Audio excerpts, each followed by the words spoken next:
Je suis infirmier clinicien au CIUS du nord de l'île de Montréal. Aujourd'hui, ça me fait plaisir de vous présenter une courte présentation, là, puis vous voyez déjà le titre qui est un peu spécial, donc les frustrations secrètes des professionnels de la santé. C'est un petit accrocheur, mais inquiétez-vous pas, on ne parlera pas là, de secrets total là, des professionnels de la santé. Là, c'est juste un petit accrocheur, mais vous allez comprendre pourquoi j'ai ce titre-là. Donc, pour continuer à me présenter, je suis intervenant pivot réseau en maladie pulmonaire chronique, infirmier clinicien. J'ai le plaisir d'être sur le conseil d'administration de l'Association pulmonaire du Québec, très belle association qui fait des miracles pour les patients là, atteints de problèmes de santé respiratoire au Québec. Et aussi, je suis dans le conseil d'administration de la Société de thoracologie canadienne aussi. Donc, commençons cette courte présentation sur les frustrations secrètes des professionnels de la santé. Donc,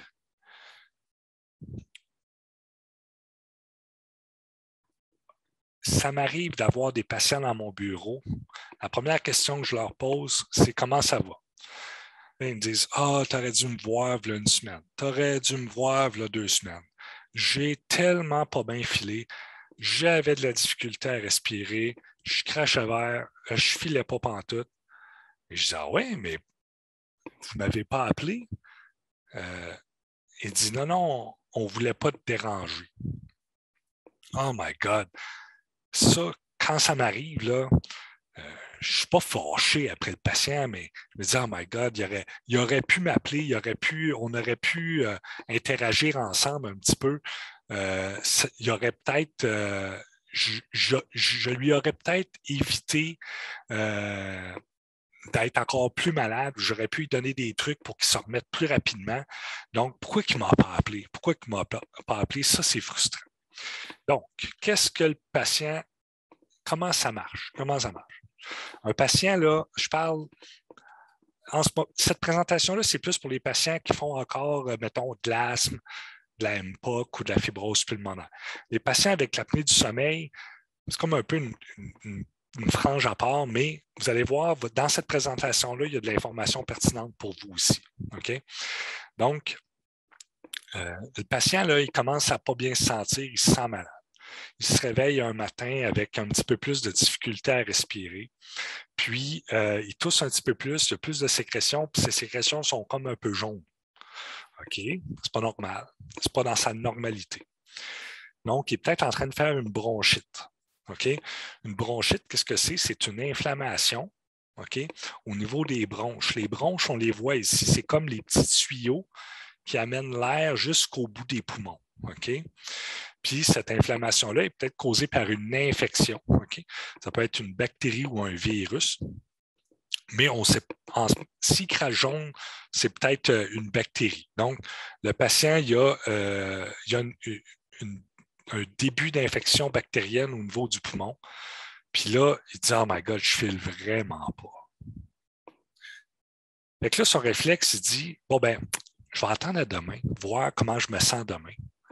Puis demain, là, je regarderai où est-ce que je suis rendu. Fait que, il fait sa journée, de la misère, il tousse plus, crache plus, un petit peu de frisson, il ne file pas pantoute, moins d'énergie. Puis le lendemain, il se couche le soir, le lendemain, il dort mal. Le lendemain, il ne se réveille pas parce qu'il a mal dormi, etc. Là, il dit, j'ai tellement mal dormi que je comprends pourquoi je suis plus fatigué aujourd'hui. J'ai mal dormi à cause que je ne filais pas. Donc, je ne suis pas pire qu'hier, donc je vais attendre encore à l'autre lendemain. Fait que là, l'autre lendemain, on est rendu, ça fait 2 jours que le patient a commencé à être malade, que la personne a commencé à être malade. Puis là, il est à peu près 10 heures du matin, il reçoit un appel. Ah, c'est son gars qui l'appelle en disant hey, maman, j'aimerais ça venir te voir en fin de semaine. Puis j'aurais le goût que tu me fasses mon pâté chinois là, parce que c'est mon repas préféré.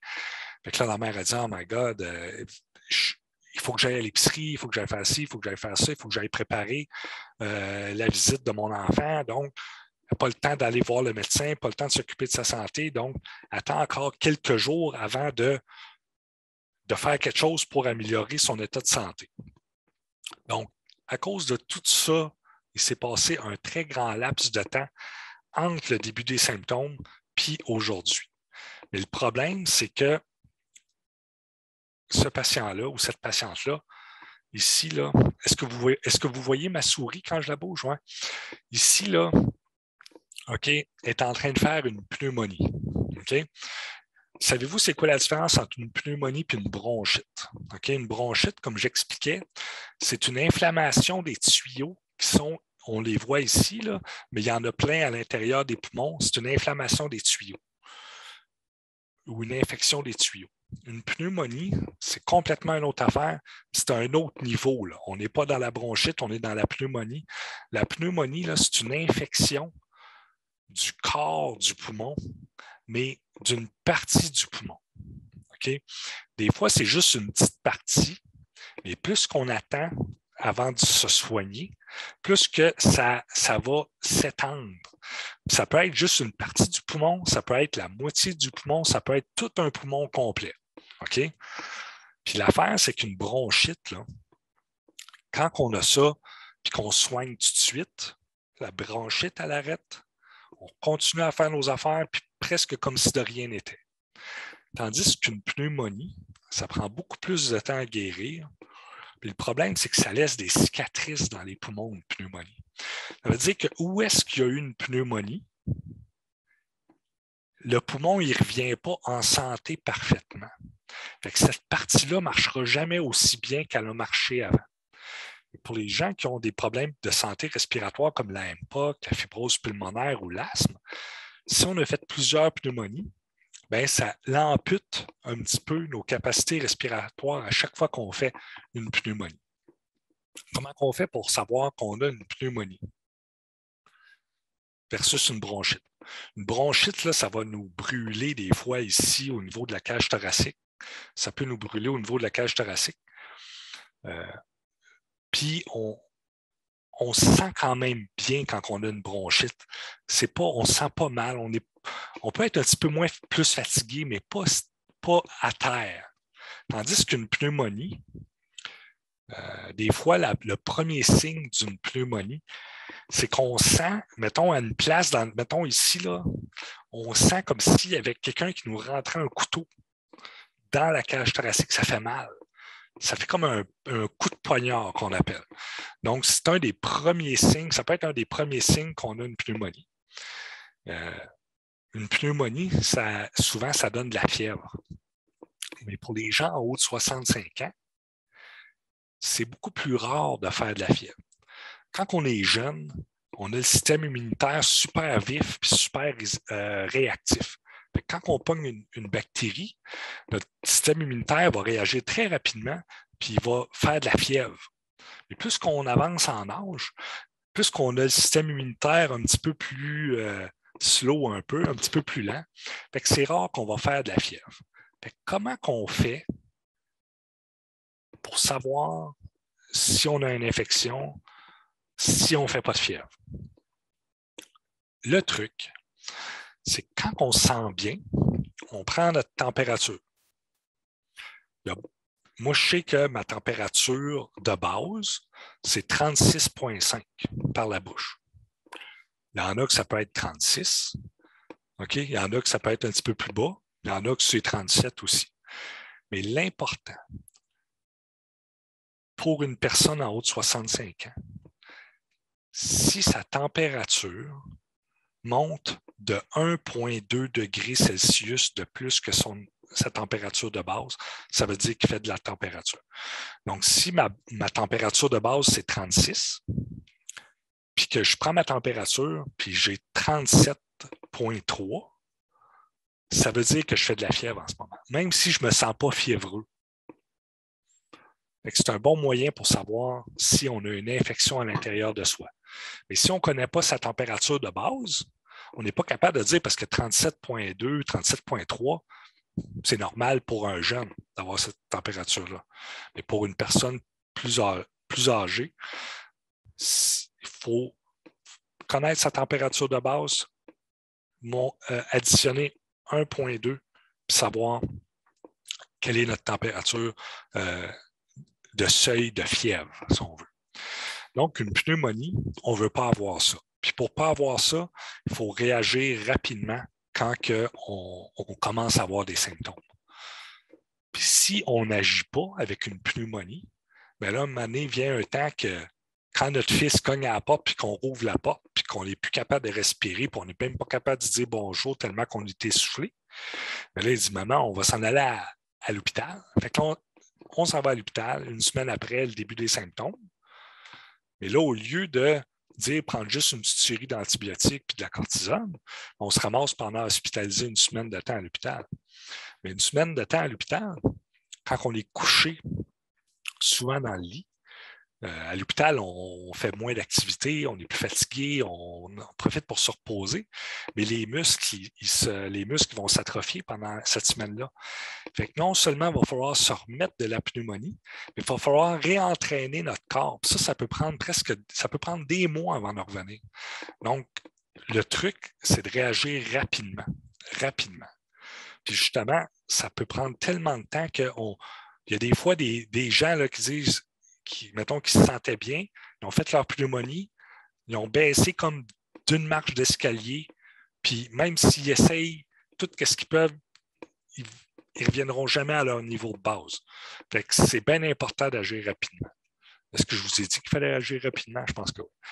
Donc, qu'est-ce qui se passe dans la tête de nos patients quand ils disent « je ne suis pas venu te voir, même si j'étais malade ». Croyez-le ou non, puis là j'ai cliqué, ça va. Croyez-le ou non, j'ai des patients qui disent « ah, moi là, je crachais jaune, je crachais vert, mais j'avais tellement peur d'être malade que j'ai rien fait. Parce que quand je fais rien, je suis pas malade. » Vous comprenez? C'est pareil comme dire il y a bien des patients qui fuient la maladie, c'est normal. On a déjà vécu des expériences négatives, on s'est déjà ramassé à l'hôpital, ça a été tough. On ne veut pas retourner là, c'est bien entendu. Mais ce n'est pas en fuyant le problème qu'on va régler le problème, bien entendu. Mais le fait que vous êtes ici dans le groupe d'entraide, tout ensemble, c'est parce que vous voulez en savoir plus sur votre santé, vous voulez développer des trucs, vous voulez en savoir plus, etc. Donc, vous n'êtes sans doute pas du genre de personne à se mettre la tête dans le sable, comme on dit, quand on commence à avoir des symptômes. Puis, il y en a aussi qui ne veulent pas déranger, pour vrai. En disant « ah, David, je sais que tu es occupé, je ne t'ai pas appelé parce que je ne voulais pas te déranger avec tes autres patients. » Mais moi, mon but, là, quand je travaille avec mes patients, c'est pas ma paye au bout de la ligne. Oui, ma paye, c'est en affaire, mais mon but, c'est que tous mes patients se sentent bien et qu'ils ne se détériorent pas. Fait que si vous n'êtes pas cédulé dans ma journée, mais que ça ne va pas bien, je vais prendre un moment dans ma journée pour vous parler pareil, pour dire, OK, qu'est-ce qui se passe? C'est quand ça a commencé vos symptômes? C'est quoi vos symptômes, etc. Puis on va trouver une solution ensemble pour que vous alliez mieux.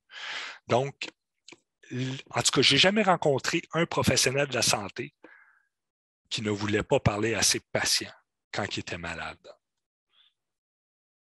Même les médecins, même les pneumologues à l'hôpital, là, un pneumologue à l'hôpital, il aime bien mieux parler à son patient pendant qu'il est encore bien que de le revoir retentir sur une unité, sur un étage, une semaine après en disant « coudonc, qu'est-ce qui se passe? Vous avez une grosse pneumonie.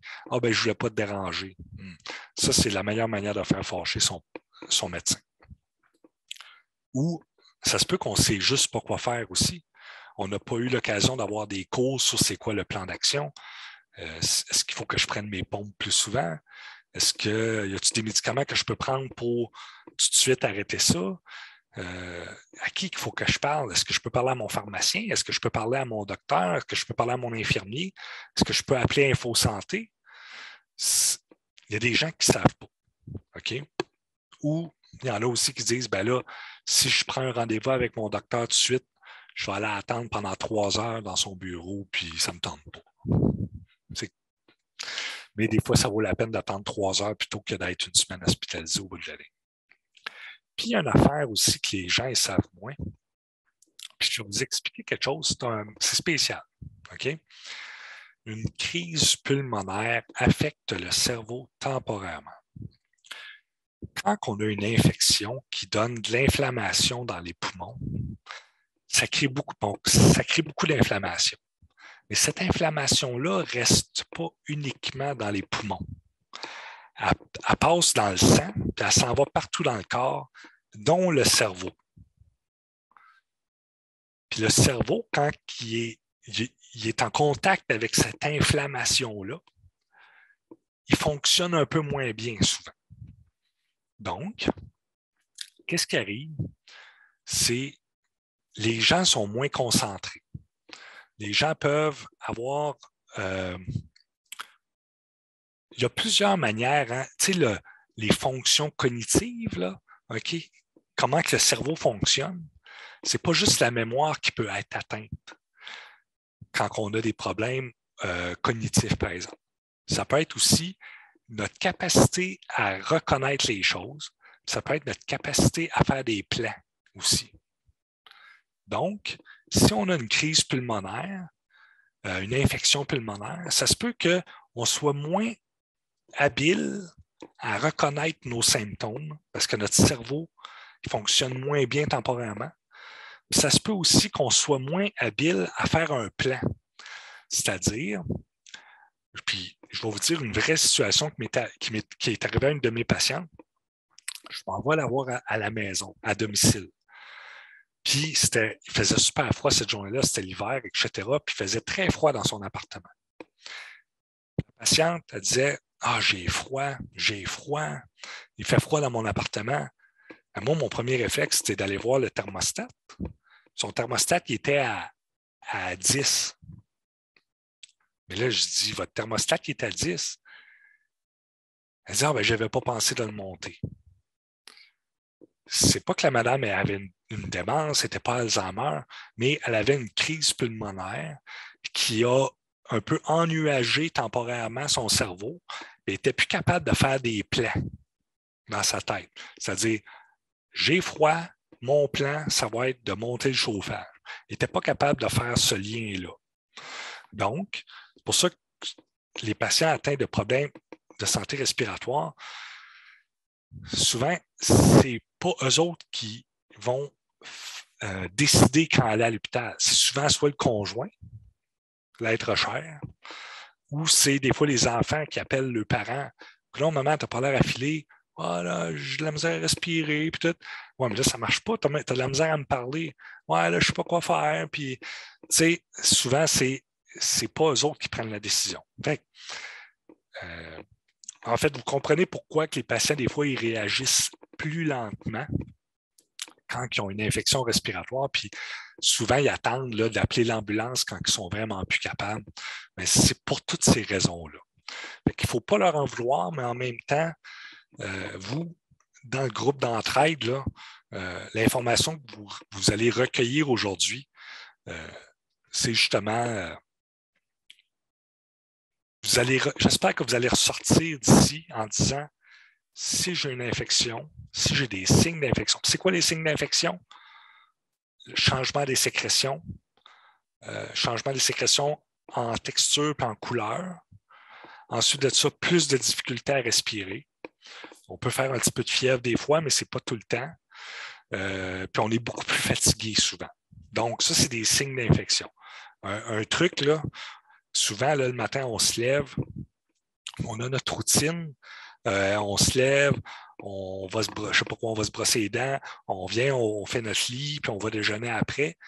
Mais si on n'est plus capable de faire la même affaire qu'on fait d'habitude, parce qu'on est trop fatigué, on est trop essoufflé, ça, c'est un premier signe du matin là, pour dire qu'il y a de quoi qui ne marche pas, puis je vais me surveiller pendant la journée parce que ça se peut que je sois obligé d'appeler mon infirmier, mon pharmacien ou mon médecin. OK? Donc, la clé de la patente, c'est vraiment le temps. Le temps, c'est très important. OK. Là, je change pas de sujet, mais encore une frustration mutuelle. Ça m'est déjà arrivé d'entendre des patients qui me disent « Oh my God, j'ai été voir ce docteur-là, Puis ça m'a vraiment. Je suis sorti de là fâché. OK?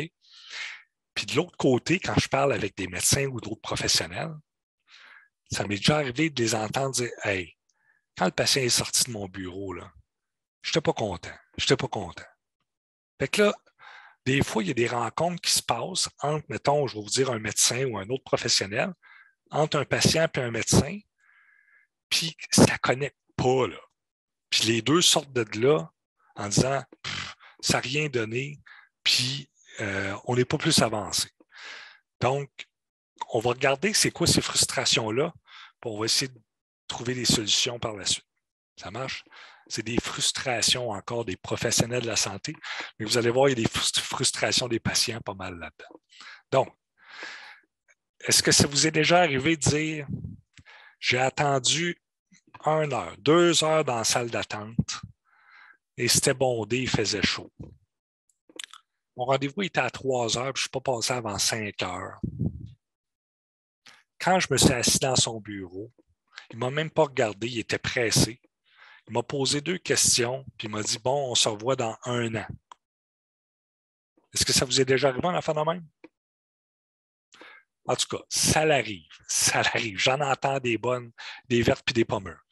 Donc, le patient, il sort de là, puis il dit hey, j'ai attendu 3 heures, j'étais presque en train de m'endormir sur ma chaise. Puis là, ils m'ont appelé. Là, il fallait que je cours jusqu'à la salle du docteur. Je m'assois. Le docteur, il est là, puis il est agité, il est pressé. Puis la première affaire que je sais, c'est que je suis sorti de son bureau, puis là, donc, qu'est-ce qui vient de se passer tellement? Tellement qu'il. Fait que là, c'est pas le fun, c'est une très mauvaise expérience. Je vais vous raconter l'envers du décor, le bout du médecin. Là, je vous ai donné le bout du patient, mais le bout du médecin. OK? Bon. Le patient, il vient s'asseoir en face de lui dans son bureau. OK? Il demande puis comment ça va? Le patient dit bon, normal, ça va correct. Il dit ouais, y a-t-il des changements dans votre état de santé depuis la dernière fois qu'on s'est vu? Bon, je ne sais pas. Avez-vous pris des nouveaux médicaments? Avez-vous changé vos médicaments? Oh, je prends des nouveaux médicaments, mais je ne sais pas c'est quoi le nom. OK. Est-ce que vous avez fait des infections depuis la dernière fois qu'on s'est vu? Oh, je ne sais pas, là. Je ne sais pas. Fait que là, ça, c'est qu'est-ce que le docteur y voit en face de lui, là. C'est comme si c'était un chevreuil, tu sais, sur l'autoroute, ou sur la route, là. Puis là, on a des lumières, tu sais, la nuit, là. Puis là, il y a un chevreuil en avant de nous autres, puis là, il est là, puis il est juste en avant de nous autres, puis il ne se tasse pas du chemin. Mais là, le docteur, il dit, mais ce patient-là, il ne s'intéresse pas à sa santé. Il ne sait même pas comment il va. Il dit, je ne peux pas travailler avec, je ne peux pas rien faire avec lui. Fait que là, le docteur, il dit, bon, on va se revoir dans 1 an. Fait que là, le docteur, lui, il sort de là, puis il dit, il n'est pas plus content. Il dit, je n'ai pas pu aider le patient comme je voulais parce que il n'a même pas été capable de me dire s'il allait bien ou s'il allait pas bien. Donc là, on a 2 solitudes. On a le patient qui voit le docteur comme étant un gars super pressé. On a le docteur qui voit le patient comme quelqu'un qui est omnubilé, là, qui ne comprend pas ce qui se passe. Comment qu'on peut changer ça? Qu'est-ce que vous, en tant que bon patient, vous pouvez faire pour changer cette dynamique-là, pour améliorer la communication avec vos professionnels de la santé? Je parle du médecin, mais c'est n'importe quel professionnel de la santé. Ça peut être vous qui venez me voir dans mon bureau. Comment vous faites pour retirer le maximum de votre rendez-vous? Quand on est dans un bureau avec un professionnel de la santé, c'est comme si on était dans une pièce de théâtre. Le professionnel a son rôle, puis le patient a son rôle. Chacun a des lignes à dire. C'est comme une pièce de théâtre. Tu sais là, comment allez-vous? Je dis comment je vais, etc. Donc, c'est comme quand on va, est-ce que vous avez déjà magasiné une voiture? OK? Moi, c'est bien stressant de magasiner des voitures parce que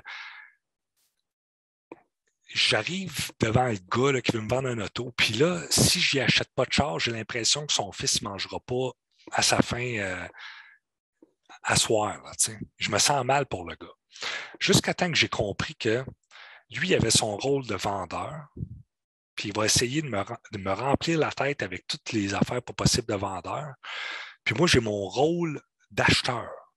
Fait qu'il faut que je négocie, puis il faut que je sois dur avec. C'est un rôle, c'est une pièce de théâtre. C'est la même affaire avec un médecin ou un professionnel de la santé, puis un patient. Il faut jouer son rôle. C'est quoi la distribution des rôles? Le rôle du professionnel, c'est quoi? De connaître les résultats du patient. Avant même de s'asseoir devant vous, le docteur il a revisé votre dossier. C'était quoi vos derniers résultats?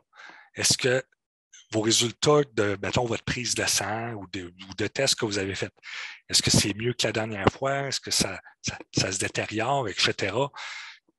Il a regardé tous vos résultats.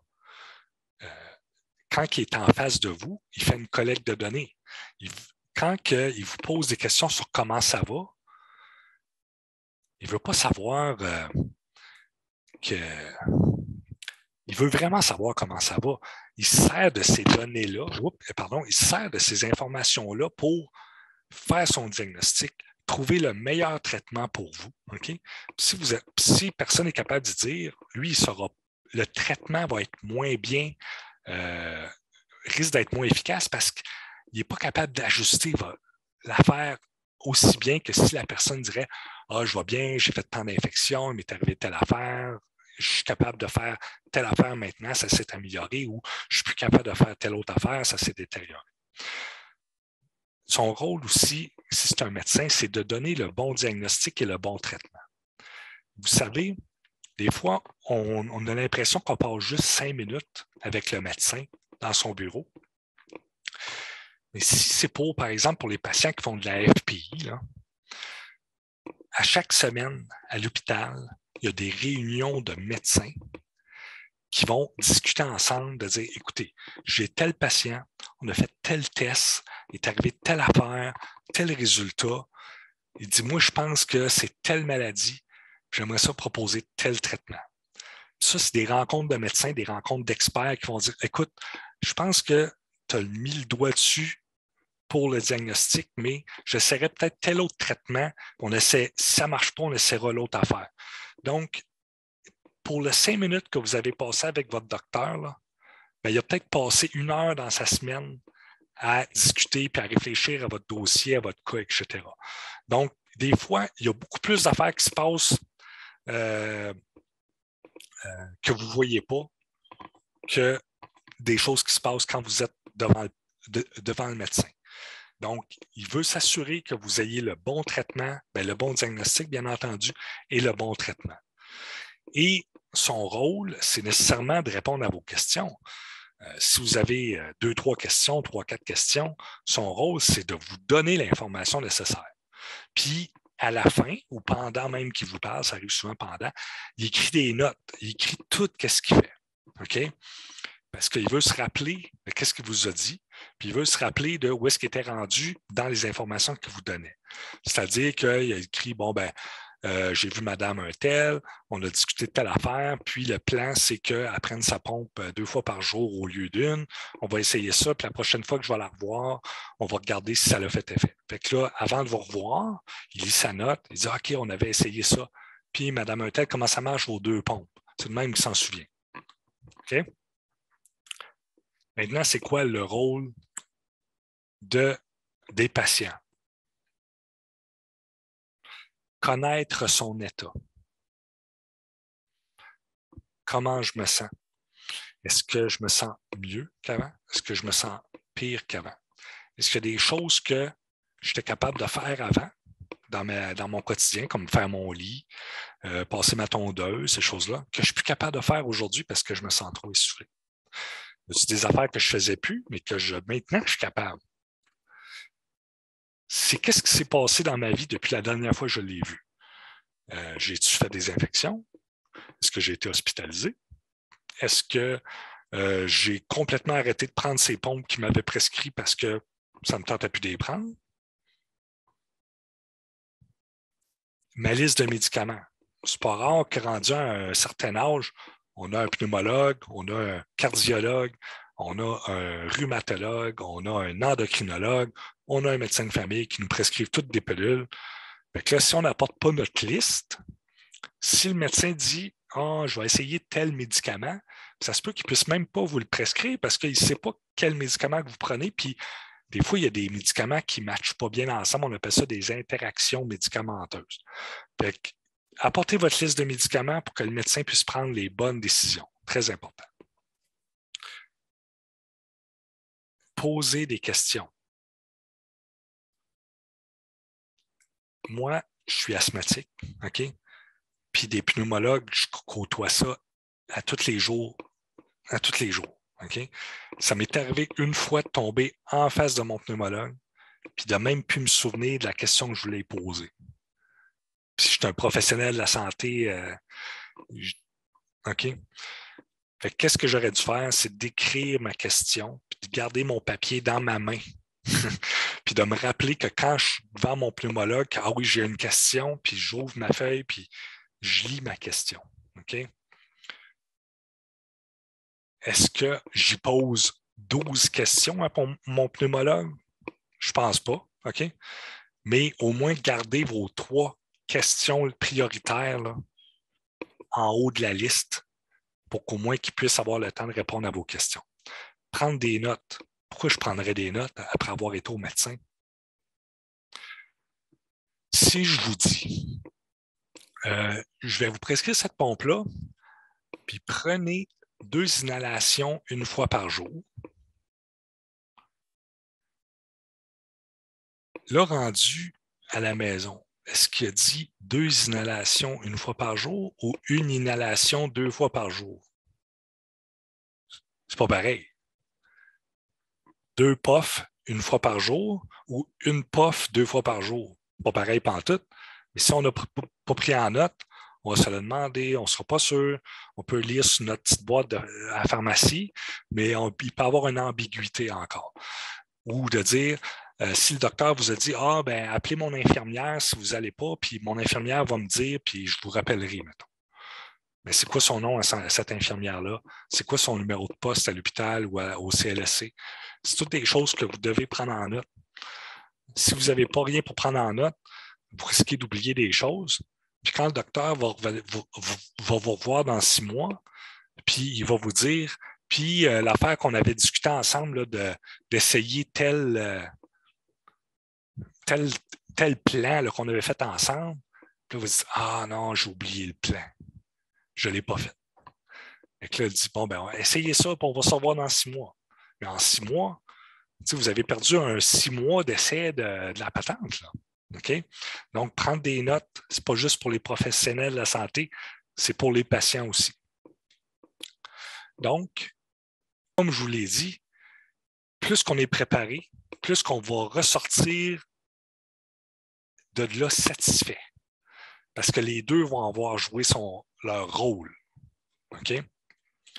Donc, encore là, je me pose des questions. Est-ce qu'il y a eu des changements dans ma toux, dans mes sécrétions? Est-ce que j'ai plus de difficultés à respirer? Est-ce que avant, je prenais mon Ventolin une fois par semaine, mais là, maintenant, je le prends presque à tous les jours? C'est un gros changement, ça. Puis le médecin, il faut qu'il sache ça. C'est important. Il y a beaucoup de problèmes de santé respiratoire que on a des bonnes journées, on a des moins bonnes journées, on a des bonnes journées, on a des moins bonnes journées. Il y a des journées qui sont très, très moins bonnes, puis oups, ça revient. Puis il y a des journées qui sont très, très moins bonnes, puis oups, ça vire en infection. Fait que c'est toutes ces affaires-là qu'il faut se dire, ah oui, c'est vrai, j'ai fait une infection dans le mois de mai.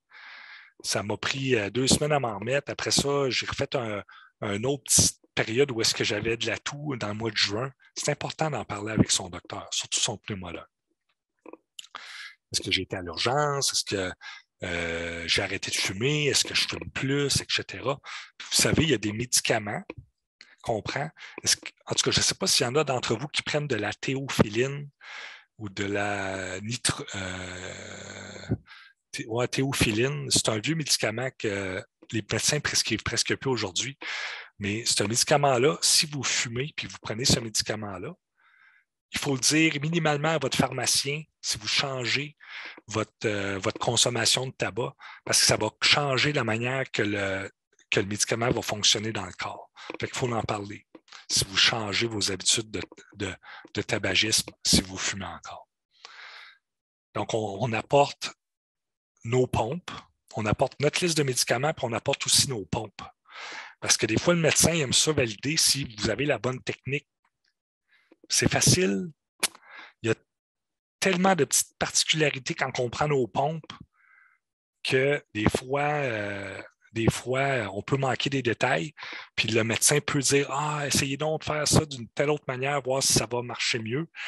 Fait que des fois, ça peut être pratique d'apporter nos pompes pour qu'on puisse y montrer comment on les prend.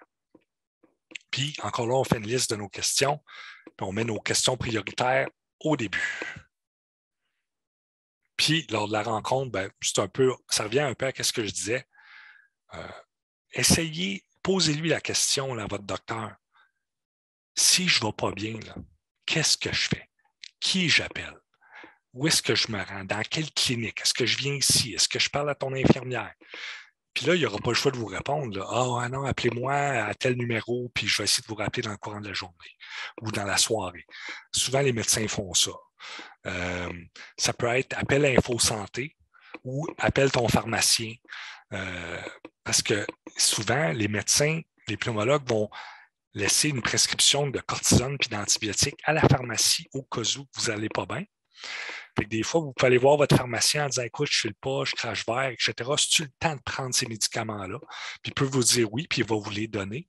Mais qu'au lieu d'attendre 2-3 jours avant de voir le médecin, vous avez tout de suite vos antibiotiques puis votre cortisone. Comme ça va super vite pour les prendre, puis ça ne vire pas en pneumonie après. Fait que c'est vraiment bien. C'est vraiment bien. Donc, si les deux jouent leur rôle, les deux, ils vont triper sur la rencontre. Puis je peux vous garantir que votre pneumologue va se souvenir de vous la prochaine fois que vous l'avez vu.